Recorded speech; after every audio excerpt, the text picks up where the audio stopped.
Can a little glossy sparkle take your embossed backgrounds to the next level? Let's find out. Let's get crafting.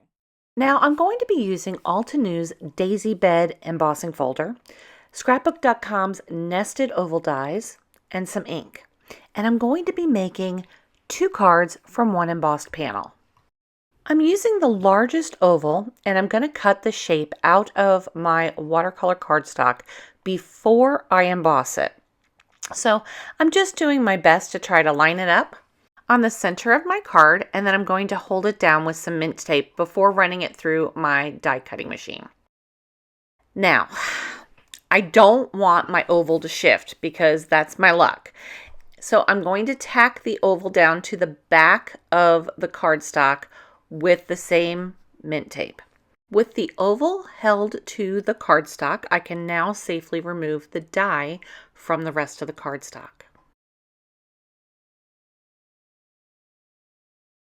I'm going to do 2 steps at once now. We're going to get some color on the cardstock and we're going to do some embossing all at the same time. Today I will be using Simon Hurley's dye ink. This one is Clear Skies, which is a beautiful blue, and I will be applying that directly to the embossing folder. This is going on the part of the embossing folder that has the floral image pressed into the plastic. So I'm really inking up the background, not the flowers. I've decided to add some spritzes of water to the embossing folder. That way it kind of gives that watercolor effect and it becomes softer. I'm just lining up my piece of cardstock in the folder, and then I'm going to close it up and run it through my Spellbinders Platinum 6 die cutting machine. Once you close your folder, don't move the paper inside. Otherwise you're going to get a smeared mess. So far so good. I got the kind of background that I was looking for. Use a damp cloth, use some more water and a paper towel or a baby wipe, and your ink will come right off of your embossing folder. Easy peasy. I need a little bit more color, so I'm going to use some Distress ink, which is also a dye-based ink, and this one's in Wild Honey. I've just smushed it onto an acrylic block, added a little bit of water, and I'm just using a small paintbrush to go ahead and color the insides of those daisies. You don't have to be a great watercolorist. This is super simple, and I promise you, anyone can do this. Decided to go for a bit of a more watercolory effect, and I've added quite a bit of water to this watercolor cardstock. It is designed to hold a lot of water. This way those inks will move and the yellow and the blue kind of create some green in there. And I'm just going to go ahead and dry it. This is a heated tool from Ranger, and I love this thing. It is fantastic for drying your cardstock. That glossy shine, I'm going to be using Distress Texture Paste. This one is Sparkle, and it's one of my favorite. It is a clear base with a fine silver glitter inside of it, but don't balk about the glitter because it's not going anywhere.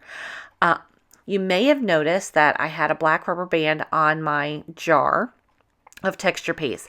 That's been there for months now, and this texture paste is as lovely as the day it was that I opened it. And I'm just using those black rubber bands that Tim Holtz suggested, and they are fantastic. I will leave a link for those in the bottom if you have any distress pastes, any texture paste. I have them on everything now. I'm using a silicone paintbrush to apply this directly to my cardstock. I am using a mixed media mat. It's silicone, so if anything dries on it, it peels right off. It's not a problem. It washes beautifully. I actually shove it in the dishwasher. But I've just painted a thin coat of that glossy, sparkly shine on it. You can also add dye ink to it. It retains that clear consistency. If you guys remember those Formica tables back in the 1950s, the ones with the red plastic chairs that had the glitter in them, that's exactly what this is like.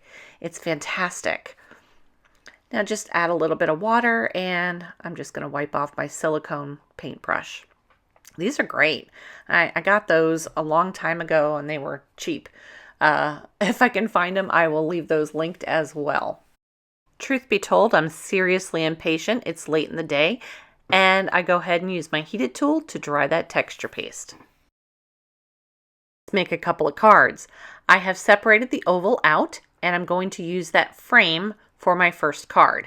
I use Accent Opaque 100-pound cardstock for my card bases. I make them all.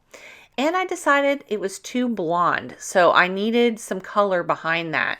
And I've just found a piece of lightly patterned cardstock. This is probably scrapbook paper. No clue where it came from. Doesn't really matter. Use what you got.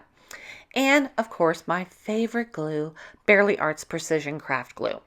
Now, my tip for this is that I cut that panel down about 1/8 of an inch smaller on all sides so that I don't worry about anything peeking out from underneath onto the card base. I'm going to adhere the yellow cardstock to the top folding A2 card bases that I made. And you'll see it doesn't match up perfectly fine. I didn't want it to. Give it a good press down, and then we're going to go ahead and add some foam tape to our oval frame. Once I have the foam tape down, I'm just going to remove its backing and go ahead and apply it to the top of the yellow cardstock. I do use my desk to kind of keep it straight. This card was screaming for some florals, so I am using the brand new Sizzix Sidekick Side Order. Woo, say that 3 times fast.